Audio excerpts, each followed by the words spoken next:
wonten cerita le napa kok rokok ra iso diharamke padahal mendem diharamke medokan diharamke.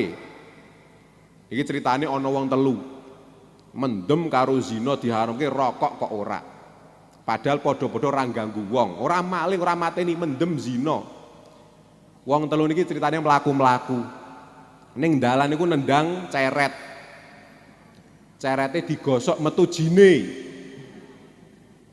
Metu jine akhire jine nawani, tak nahi penjalukan apa wae tak turuti. Sing tukang medok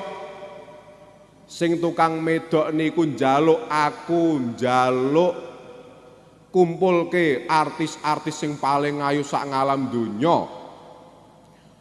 Dikancing ning jero guwa, aku arep iuk karo wong-wong kuwi kabeh ning guwa. Tutup ning guwa.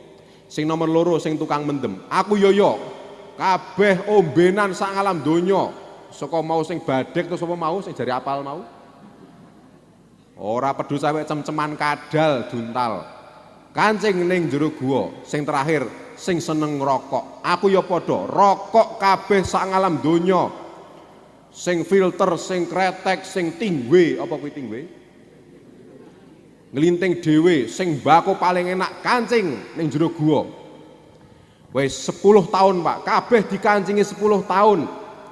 Bahasan wis 10 tahun jine iku njajal ngecek. Sing dolanan wedokan ditiliki wis modar, klenger. Ngentru wong sakmono donyane kesel.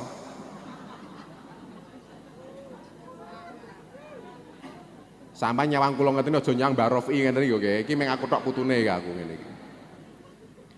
Sing nomor loro buka. Dadi sing siji iki mati mendem apa gara-gara kesel kok ngono kuwi haram. Sing nomor loro sing tukang ngombe buka. Wetenge wis bledut wis mampir ngono ke padha. Mati. Makane haram. Tukang mendem haram. Bahasan sing seneng rokok, Pak. Guwane buka. Sing mau njaluk ngerokok ki malah awake seger, wajah bersinar. Oh. Ning malah rupane nesu, jine dantemi, kurang ajar tenan kok kowe iki ngancingi 10 tahun, nggawa rokok ora gawani korek ngono ki. Dadi lali nek ngenehi korek makane rokok ki meng mekruh Pak iki.